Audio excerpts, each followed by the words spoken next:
সূরাতুন নিসা ৮৬-৮৭ নং আয়াত আল্লাহ পাক বলেন, ওয়া ইযা হুয়িতুম বিতাহিয়াতিন ফাহাইয়ু বিআহসানা মিনহা আও রুদ্দুহা।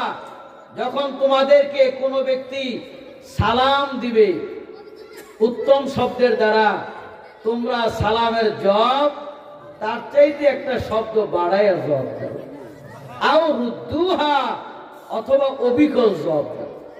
তাহলে যে সালাম দিয়েছে ওই শব্দের চেয়ে উত্তম শব্দে জবাব দাও, নতুবা অবিকল শব্দে জবাব দাও। ইন্নাল্লাহা কানা আলা কুল্লি শাইইন হাসিবা। আর নিশ্চয় আল্লাহ পাক প্রত্যেক বিষয়ে হিসাব গ্রহণকারী। আল্লাহু লা ইলাহা ইল্লাহু, আর আল্লাহ ছাড়া কোনো ইলাহ নাই, মাবুদ নাই। লা ইয়াজমাআন্নাকুম ইলা ইয়াউমিল কিয়ামাতি লা রাইবা ফি। তবে জেনে রাখো, কিয়ামতের দিন আল্লাহ পাক সমস্ত মানুষ, তামাম সৃষ্টিকে একত্রিত করবেন। ওমান আসদাকু মিনাল্লাহি হাদিসা, আর আল্লাহর চাইতে অধিক সত্যবাদী কেউ আছে? নাই। তার মানে কিয়ামতের দিন আল্লাহ পাক আমাদেরকে একত্রিত করবেন। এই আয়াতের দ্বারা এক মুমিন আরেক মুমিনকে সালাম দেওয়া ওয়াজিব সাব্যস্ত হয়ে গেছে। আমরা ছোটবেলা যখন মায়ের গর্ভ থেকে এসেছি তখন নড়াচড়া করতে পারতাম না, কথোপকথন করতে পারতাম না। যখনই আমাদের ঠোঁট নড়া শুরু হয়ে গেছে, বাবা মা ডাকা শুরু করেছি, আমাদের আব্বা আম্মার 10 মাস 10 দিনের কষ্ট মায়ের সব দূর হয়ে গেছে। কি জোরে বলেন ঠিক কি? তখন বাবা বাবা ডাকে। ওই ছোট বাচ্চারা যখন কথা শিখে তখন সকলেই শোনার জন্য আগ্রহী, আমার ছেলে কথা শিখে গেছে। আমরা জানি নামাজ ইবাদত, রোজা ইবাদত, যাকাত ইবাদত, হজ ইবাদত, কিন্তু কথা বলাটাও কিন্তু ইবাদত। কথা বলাটাও কি ইবাদত। একজন মুমিন ভাইকে দেখে যদি কেউ একটা উত্তম কথা বলে, এটা সৎকার সব, তাহলে শুধু নামাজ রোজা ইবাদত নয়, কথা বলাটাও ইবাদত। এই জবানের দ্বারা আল্লাহ রাব্বুল আলামিনের জিকির করবে, আল্লাহর প্রশংসা করবে। এই জন্য আল্লাহ পাক এই জবানটাকে পুত পবিত্র রেখেছেন। বলেন সুবহানাল্লাহ। এ ভাইরা, মায়ের গর্ভে আল্লাহ রাব্বুল আলামিন আমাদের খানা পিনার জন্য মায়ের নাভি থেকে আমাদের নাভির সঙ্গে লাইন দিয়েছেন। মা যা খেয়েছে তার ভিটামিন সব অংশ সন্তান পেয়েছে। ওই খাবারের লাইনটা মুখ দ্বারা দেয় নাই, মুখটাকে নাপাক করে নাই। আল্লাহ রাব্বুল আলামিন জবানটাকে পবিত্র রেখেছে, নাভির দ্বারা খাবার দিয়েছে, যাতে করে বান্দা জমিনে এসে আল্লাহ পাকের জিকির করতে পারে।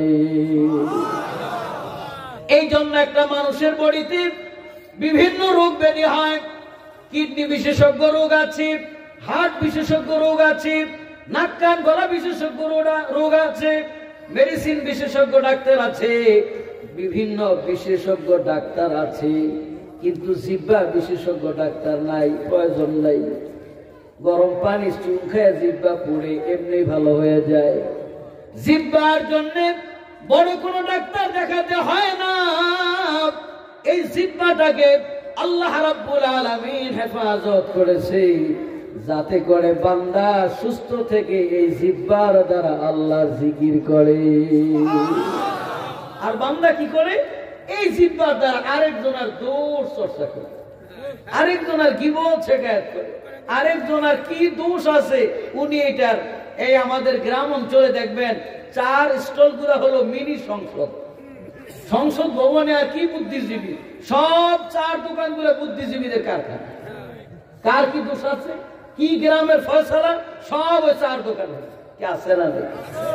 হুজ্জাতুল ইসলাম ইমাম গাজ্জালী রাহমাতুল্লাহ আলাইহি তিনি ইয়াহইয়া উলুমউদ্দিন কিতাবের মধ্যে লিখেছেন, এই জবানের দ্বারা 14টা গুনাহ হয়। কয়টা? 14টা গুনাহ হয়।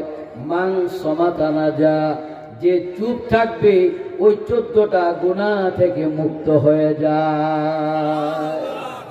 এই জন্য দেখেন চুপ থাকাটা নীরব থাকাটা এমন একটি ইবাদত যেখানে শয়তান হার মেনে যায় আর ফেরেশতাদের কলম থেমে যায়। আপনার গুনাহ লিখবে সুযোগ আছে নি? ফেরেশতা কয় চুপ, কি লিখবে? আর শয়তানও কয় ওরে যে একটু গীবত করাবো তাও তো পারতেছি। তাহলে চুপ থাকার দ্বারা ফেরেশতা লেখা বন্ধ হয়ে যায় আর শয়তান হেরে যায়। এই জন্য যত চুপ থাকা যায় ততই আপনার কল্যাণ, আপনি গুনাহ মুক্ত থাকতে পারবেন। কিন্তু আমাদের সমাজে আছে কার কি দোষ আছে, কার কি ভুল আছে, এগুলি উনি চর্চা করে। এর চাইতে অনেক বেশি দোষ ওনারও আছে না নাই? কি দোষের ঊর্ধ্বে কোনো মানুষ আছে নাকি? ত্রুটির ঊর্ধ্বে মানুষ আছে? আমরা সবাই দোষে গুণে মানুষ।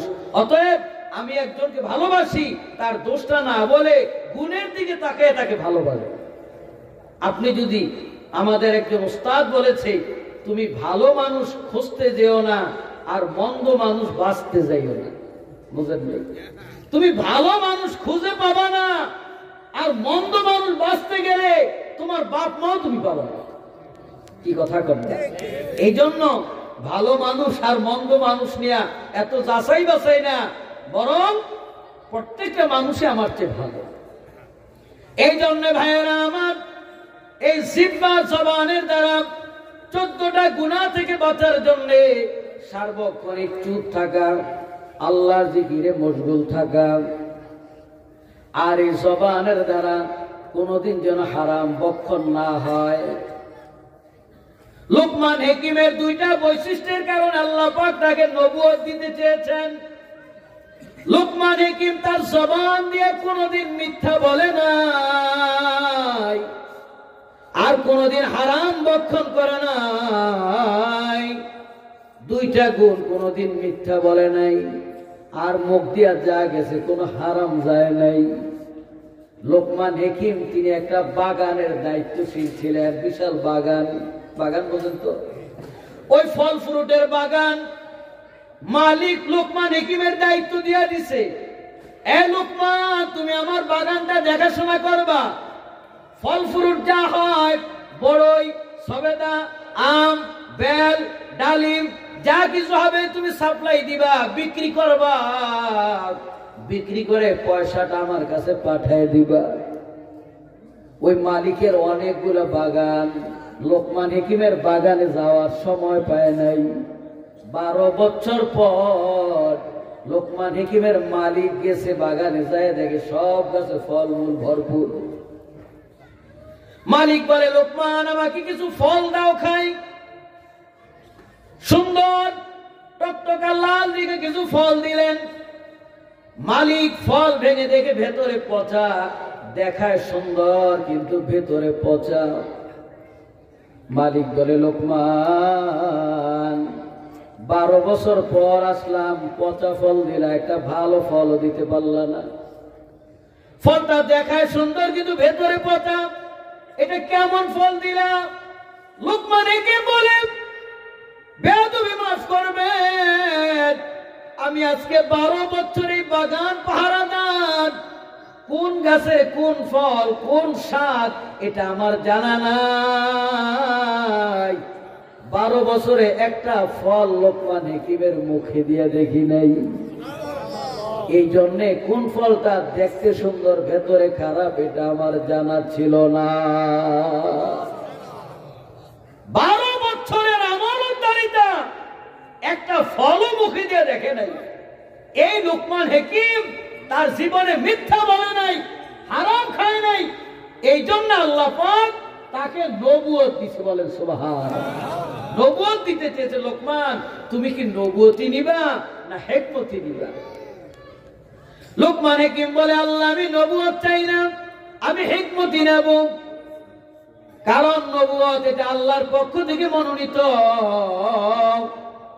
নবুয়তের জন্য কিছু শর্ত আছে, সুন্দর চেহারা লাগে। লোকমান হাকিম ছিল কুচকুচে কালো, দাঁতগুলা উঁচা, খাটো, দেখতে বেমানান। আর নবী হওয়ার জন্য 4টা শর্তের মধ্যে একটা শর্ত হলো সুন্দর চেহারা হওয়া, 2 নাম্বার শর্ত হলো তাদের কথা সুন্দর হওয়া, 3 নাম্বার শর্ত হলো তাদের মুজিজা থাকা, 4 নাম্বার শর্ত হলো আল্লাহর পক্ষ থেকে ওহী পাওয়া। মুজিজা ওহি আল্লাহর পক্ষ থেকে, আর সুন্দর চেহারা সুন্দর কথা, এই দুইটা গুণ থাকা লাগবে।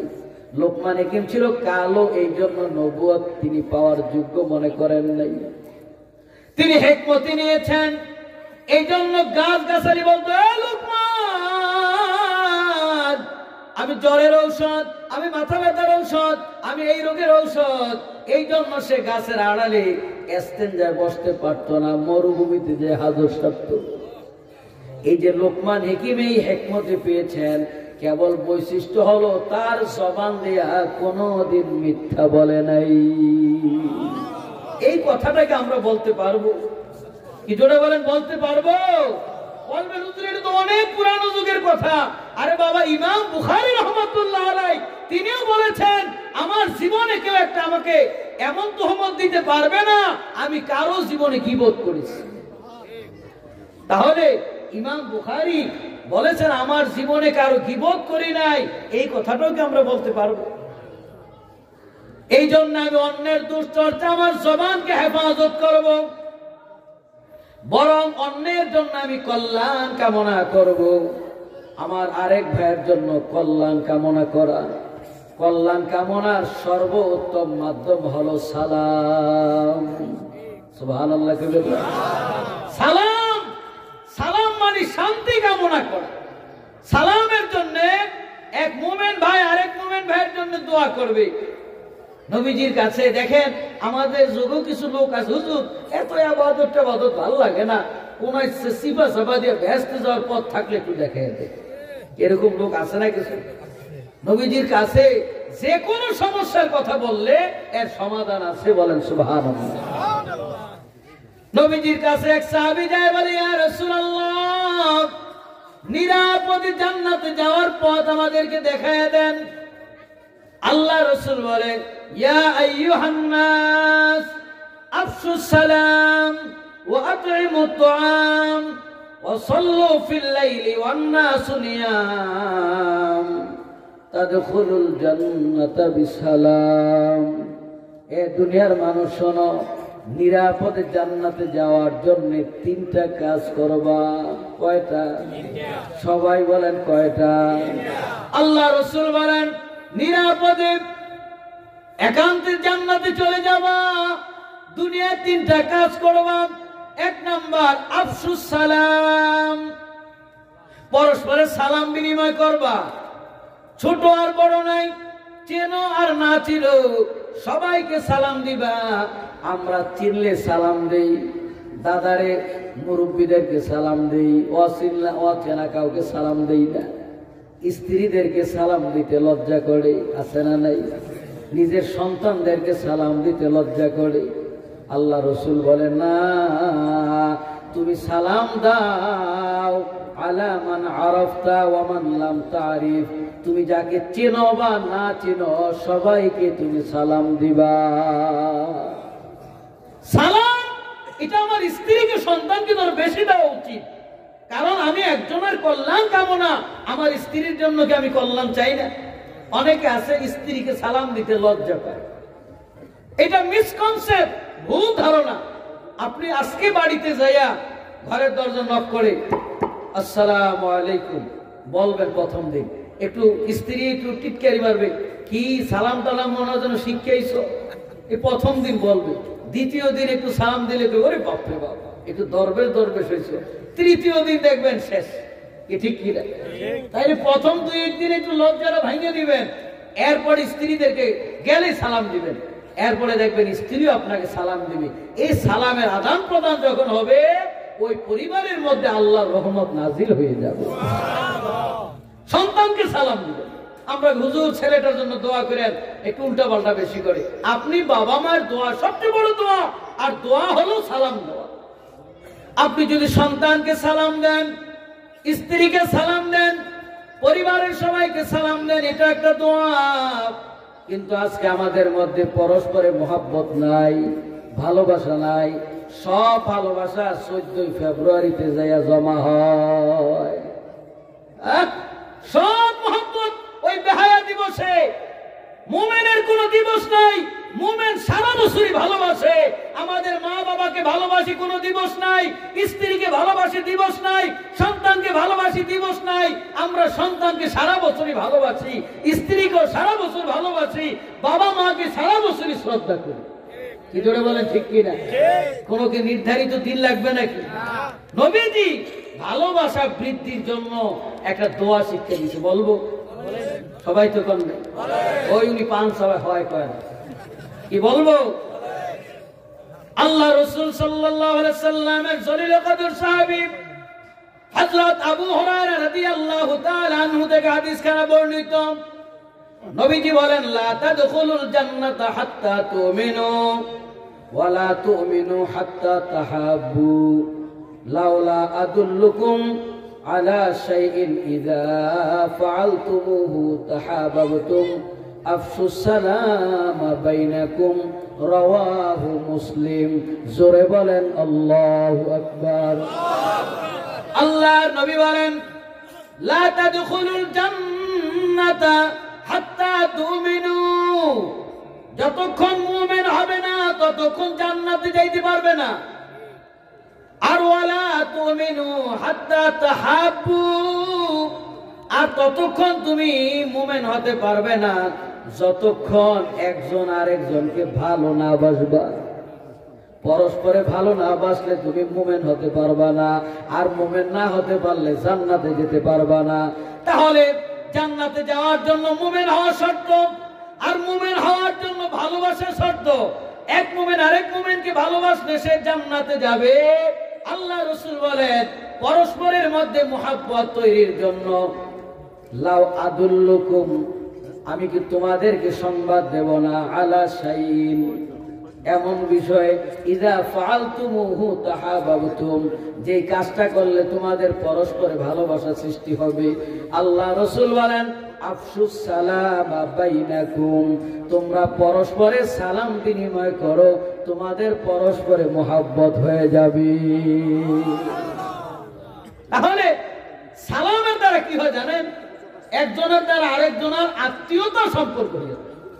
আপনি বানারীপাড়া একটা দোকানদার, একজন লোক এলাকায় নতুন আসছে, চিনা জানা নেই, আইসা আপনাকে সালাম দিবা, আসসালামু আলাইকুম। একদিন, দুই দিন, তিন দিন সালাম দেওয়ার পর আপনি বলবেন, ব্যাপার কি, লোকটারে দেখি সালাম দেয়, চিনা তো নাই, এই আসেন ভাই, এদিকে আসেন তো, বসেন, আপনার বাড়ি কোথায়? বলে আমার বাড়ি তো বাইশারি। ও, আপনি আসেন, কয়েকদিন দেখি সালাম দেয়, তো বসেন, আপনার ছেলে মেয়ে কয়জন? এই তো দুই ছেলে এক মেয়ে। তো বিয়ে শাদী হয়েছে? কয় না। তো আমারও তো একটা মেয়ে আছে, আসেন তাহলে আমরা আল্লাহর হুকুম হলে আত্মীয় করি। কি হয় কিনা বলেন?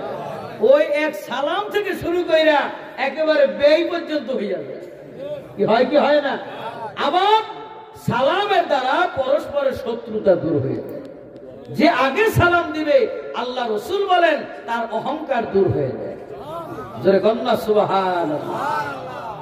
এক ব্যক্তি এসে নবীজি সাল্লাল্লাহু আলাইহি ওয়াসাল্লামকে প্রশ্ন করলেন, আইয়ুল ইসলামি খায়রুন, ইয়া রাসূলুল্লাহ, ইয়া হাবিবাল্লাহ, ইসলামের মধ্যে উত্তম জিনিস কি?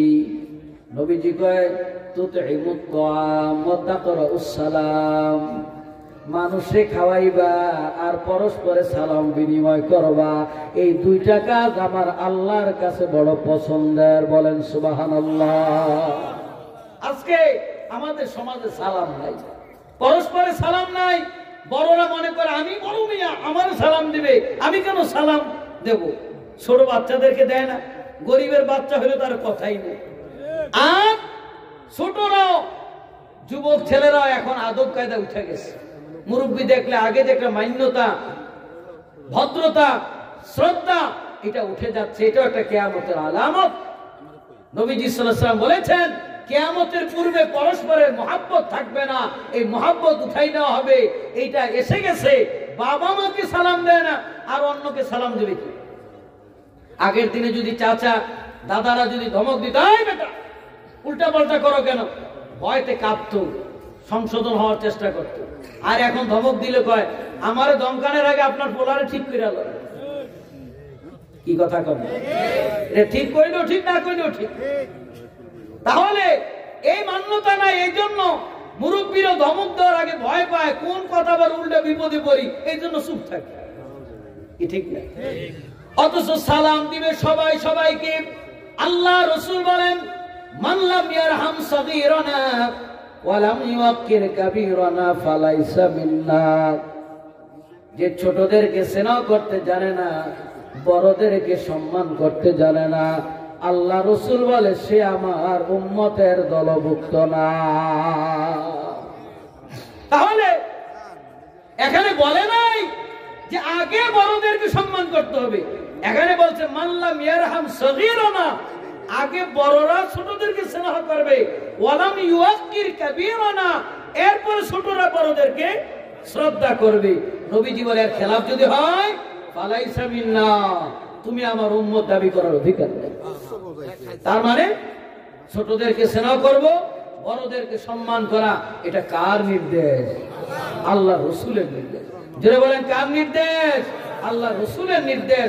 এই জন্য ভাইরা আমরা পরস্পরে সালাম বিনিময় করব। একটু মহাব্বতে জিকির করেন, লা ইলাহা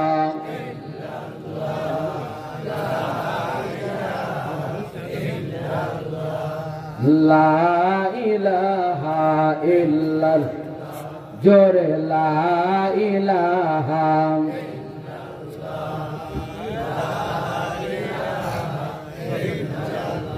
যাও যাকে দাও তাকে সুবহ সম্মান, বিকেল বেলায় করো তাকে চরম অপমান। আবার তুমি যাকে চাও করো ধনবান, কাউরে বানাও দিন দরিদ্র ওহে রহমান। মানব দানব পশু পাখি গায়ে যে তোমার গান, মানব দানব পশু পাখি গায়ে যে তোমার গান। লা ইলাহা ইল্লাল্লাহ, লা ইলাহা লা ইলাহা লা ইলাহা ইল্লাল্লাহু মুহাম্মাদুর রাসূলুল্লাহ সাল্লাল্লাহু আলাইহি ওয়াসাল্লাম। তাহলে আমরা পরস্পরে আফসুস সালাম, সালাম বিনিময় করব। কি মনে থাকবে তো ইনশাআল্লাহ? এই সালাম এটা ওয়াজিব, আয়াতে কারিমা দ্বারা প্রমাণিত। এই জন্য যিনি সালাম দিবেন সালাম দেওয়া সুন্নাত, আর সালামের জবাব দেওয়া ওয়াজিব। আল্লাহ রাসূল বলেন নিরাপদে জান্নাতে যাওয়ার জন্য 1 নাম্বার হলো সালাম দিবা, 2 নাম্বার ওয়া আতইমুত তাআম, মানুষদেরকে খাদ্য গ্রহণ করাবা, মেহমানদারি করবা। মেহমানদারিটা আল্লাহর কাছে বড় পছন্দের, বলেন সুবহানাল্লাহ। মেহমানদারি এটা আল্লাহর কাছে এত পছন্দের যে নবীজি সাল্লাল্লাহু আলাইহি সাল্লাম মসজিদে নববীতে বসে আছেন, এর মধ্যে 3 জন মেহমান আছে। আল্লাহ রাসূল বললেন, সাহাবীরা মেহমান আমি একজন নেব, তোমরা 2 জনকে ভাগ করে নিয়ে যাও। হযরত তালহা রাদিয়াল্লাহু তাআলা আনহু দাঁড়িয়ে গেলেন, ইয়া রাসূলুল্লাহ, ইয়া হাবিবাল্লাহ, আমাকে একজন মেহমান দেন। হযরত তালহা নবীজির দেওয়া মেহমান নিয়ে বাড়িতে গেলেন। দরজা নক করলে স্ত্রী বলে, কে? বলে আমি। দরজা খোলো, সাথে মেহমান আছে। দরজা খুলে হযরত তালহা ঘরে প্রবেশ করলেন। স্ত্রী আড়ালে গিয়ে বলে, প্রাণের স্বামী গো, মেহমান নিয়ে এসেছ, ঘরে 2 খানা রুটি মাত্র। ভেবেছিলাম রাত্রে তুমি একটা রুটি খাবা, আমি একটা খাবো, আজকে রাত্রটা কেটে যাবে, কিন্তু নবীর দেওয়া মেহমান নিয়ে এসেছ, এখন কিভাবে মেহমানদারি করা যায়? হযরত তালহা বলে, প্রাণের স্ত্রী গো, আজকে আমরা না খেয়ে থাকবো, নবীর মেহমানের ইজ্জত করতে হবে। মেহমান তো আমরা না খেলে খাবে না, কি করা যায়? 2টা রুটি ছিঁড়ে টুকরা টুকরা করে একটা পাত্রে নিয়ে সামনে রাখবো, খাওয়া শুরু করা অবস্থায় বাতিটা অফ করে দেব। ওই মেহমানের সাথে আমরা হাত লাগাবো পাত্রে, আর মেহমান মনে করবে হাত লাগে তো আমরাও খাচ্ছি, আমরা খাবো না, মুখ চাবাবো। আর মেহমান সে দুইটা রুটি খেয়ে পেট ভরে নিবে। আমরা বাহানা করবো খাচ্ছি, আসলে খাবো না। খাবে মেহমান, মেহমান তো বুঝবে তারাও খাচ্ছে আমিও খাচ্ছি, তারপরে দুইটা রুটি খাইলে তার পেট ভরে যাবে, আমরা শুধু পানি খেয়ে থাকবো। এই বাহানা করি দুইজন স্বামী স্ত্রী না খাওয়া অবস্থায় রাত্র কাটালেন। সকাল বেলা যখন হযরত আল্লাহ ফজরের নামাজ পড়তে যায়, ফজরের নামাজের পর আল্লাহ রাসূল মসজিদে নববীতে মুখ করে বসলেন সাহাবীদের দিকে। আল্লাহ রাসূল বলেন, ও তালহা, তালহা লজ্জা পেয়ে গেলেন, মনে হয় আমার মেহমানদারি হয় নাই। এই জন্য নবীজি মুস্কি মুস্কি হাসতেছে। তালহা মুস্কি মুস্কি হাসে আর কেমন কেমন করে। তালহা মনে করছে আল্লাহ রাসূল টিটকারি মারতেছে। হযরত তালহা চোখ দিয়ে পানি পড়ে আর কান্দে আর বলে, ইয়া রাসূলুল্লাহ, গরিব মানুষ, এত উন্নত মেহমানদারি হয়তো হয় নাই, তৌফিক অনুযায়ী মেহমানদারি করেছি, এই জন্যে আপনি মনে হয় বেজার হয়ে আমার প্রতি নাখোশ। হাসিতে বোঝা যায় ইয়া রাসূলুল্লাহ আমার আন্তরিকতায় কোনো ঘাটতি ছিল না। আল্লাহ রাসূল বলে, তালহা, আমি হাসতেছি নিজের ইচ্ছায় নয়, তোমার জন্য একটা খোঁজ খবর। সুবহানাল্লাহ। খোঁজ খবর কি? শোনার পরে দেখি আপনারা কত জোরে সুবহানাল্লাহ কইতে পারেন। আল্লাহ রাসূল বলে, তালহা, খোঁজ খবর হলো তোমার রাতের বেলা দুই স্বামী স্ত্রী না খেয়ে বাহানা করে মেহমানের পরিপূর্ণ মেহমানদারি করেছ। আল্লাহ রাব্বুল আলামিন খুশি হইয়া তিনি কুদরতি ভাবে হেসেছেন আর আমাকে বলেছেন সকাল বেলা যেন তোমাকে দেখা একটু মুস্কি হাসি দেই। আরো জোরে বলেন সুবহানাল্লাহ। তাহলে এই হাসিটা আমার ইচ্ছায় দেই নাই, এটা আল্লাহ পাকের হুকুমে দিয়েছি, বলেন সুবহানাল্লাহ। তাহলে মেহমানদারি যদি ভালো হয় আল্লাহ নিজে খুশি হয়। অনেকে মনে করে যে খাওয়াইতে পারলে লস হয়ে যায়, না, খাওয়াইলে কমে না, আপনি খাওয়াবেন, আপনার বংশধরদের রিজিক আল্লাহ বাড়াই দিবে। হয়তো আল্লাহ আপনাকে বরকত দিবে, নতুবা আপনার ছেলে নাতিপুতি যে কোনো একজনকে আল্লাহ পাক রিজিকের বরকত দিতেই থাকবে। এই জন্য মানুষকে খাওয়ানোর জন্য চেষ্টা করবেন, অন্তত এক কাপ চা খাওয়াবেন। চা খাইছে, নাস্তা খাইছে, আপনি টাকাটা দেওয়ার চেষ্টা করবেন। অনেকে আছে ফাও ফ্রি মাগনা, শুধু খাওয়ারই চেষ্টা করে, এটা যেন না থাকে, বরং খাওয়ানোর যত চেষ্টা করবেন আল্লাহ আপনাকে বরকত দিবে। বলেন আলহামদুলিল্লাহ। আমাদের আজকে বিশেষ অতিথি তবরকে জনাব মাওলাদ হোসেন সানা ভাই, তিনি নগদ ৬০০০ টাকা দিয়ে দিছে। আলহামদুলিল্লাহ। আল্লাহ যেন তার রিজিকও বরকত দেয়, বলেন আমিন। আগামী বছর যেন আরো বেশি দিতে পারে, বলেন আমিন। এই মাদ্রাসার ভবনের ছাদের যে আশ্বাস দিছে আল্লাহ পাক যেন তার ইচ্ছা অনুযায়ী কবুল করে, বলেন আমিন। তার আন্তরিকতা না থাকলে আপনাদের প্রতি এতক্ষণ বসে থাকতেন। কি বলেন? অনেক ব্যস্ত মানুষ, তার আড্ডা তো আমরা বুঝি, আমরা সারাদিন ঘুরি না। ডেপুটি স্পিকার সহ কত নেতা এরকম বসে থাকে, 2 মিনিট বক্তব্য দিয়ে দৌড় উঠে থাকে। এই জন্য না ওয়াজের চেয়ে বড় আপনাদের প্রতি মহব্বত আছে, কি ঠিক কিরা করে? আল্লাহ যেন কবুল করে, সুস্বাস্থ্যের সাথে দীর্ঘায়ু দান করে, বলেন আমিন।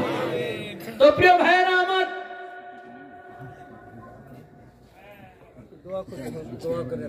আমার এই কইছে সিরাজ স্যার কইছে চেয়ারম্যান উপজেলা আল্লাহ কবুল। দরুদ শরীফ পড়েন সাল্লাল্লাহু আলাইহি সাল্লাল্লাহু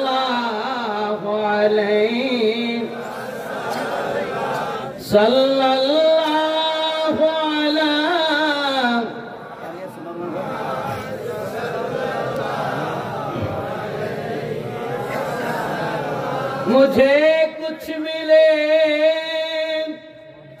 या ना मिले कोई गम नहीं, मगर मुझे मुस्तफा मिले तो अल्लाह भी मिल गए सल्लल्लाहु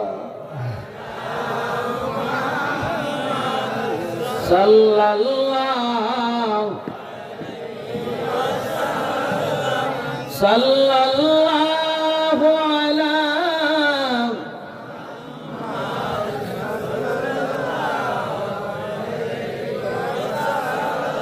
প্রিয় ভাইরা আমার, তো নিরাপদে জান্নাতে যাওয়ার জন্য এক নাম্বার আমল হলো সালাম বিনিময় করা, দুই নাম্বার মানুষের মেহমানদারি করা, তিন নাম্বার ওয়াসাল্লু ফিল লাইলি ওয়ান নাসু নিয়াম।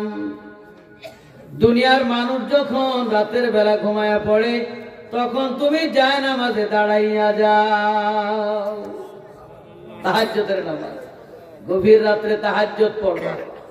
যারা দুনিয়ায় তাহাজ্জুদের নামাজে অভ্যস্ত, কিয়ামতের দিন আল্লাহ পাক ডাক দিয়ে বলবেন, ইয়া আইয়ুহাল মুতাহাজ্জিদুন ফাদখুলু ফিল জান্নাতি বিগাইরি হিসাব।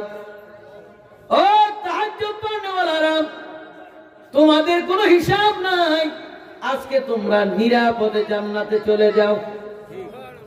আমরা নিরাপদে জান্নাতে যেতে চাই কি চাই না?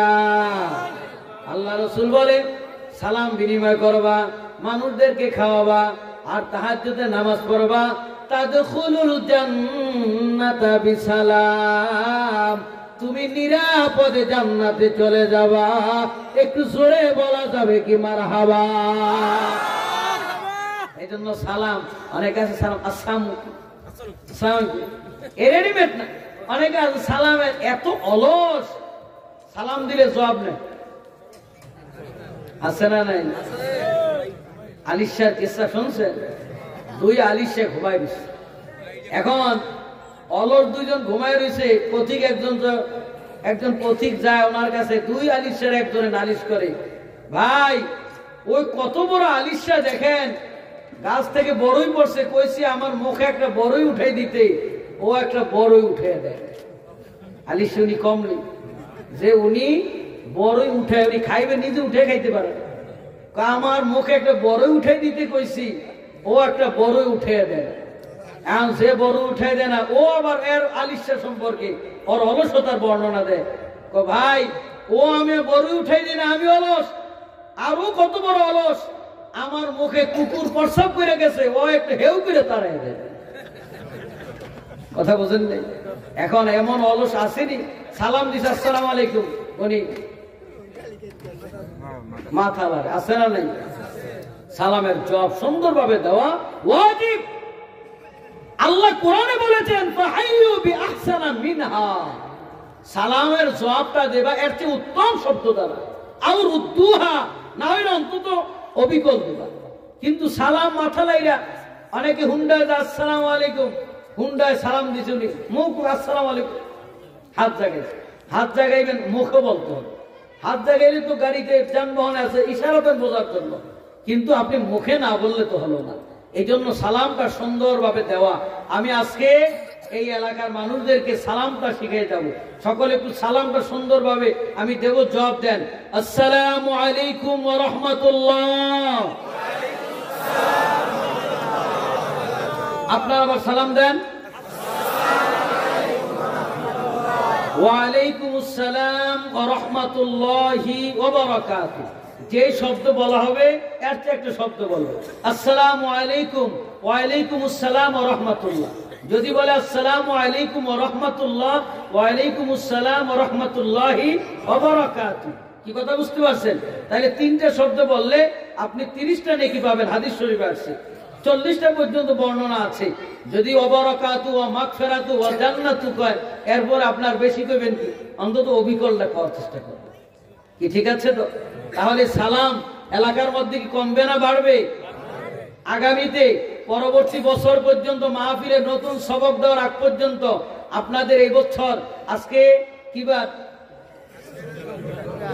রবিবার, আগামী রবিবার পর্যন্ত 1 সপ্তাহ সালাম সপ্তাহ ঘোষণা দিলাম। এই এলাকার মানুষ সালাম কে কত কারে বেশি দিতে পারেন। সাহাবায়ে কেরাম একটা গাছের আড়াল, একটা পিলারের আড়াল থেকে এসে বলতো আসসালামু আলাইকুম। আর আমরা মনে করি 3 মাস 6 মাস পরে দেখা হইলে সালাম দেওয়া লাগবে, এই একদিন পর পর হইলে দেওয়া লাগবে না। আপনি 2 মিনিটের মধ্যে একটা আড়াল থেকে আসলেই বলবেন আসসালামু আলাইকুম। কি মনে থাকবে? কি সালাম দেওয়ায় কোনো অলসতা করবেন নাকি? আমি আসার সময় অনেকেই সালাম পাই নাই, অনেকে যদি পরিচিত অনেকে সালাম দিচ্ছেন, যাওয়ার সময় যেন সালামে ভরপুর হয়ে যায়, সালামের আওয়াজে যেন আমার কানে আঙ্গুল দেওয়া লাগে।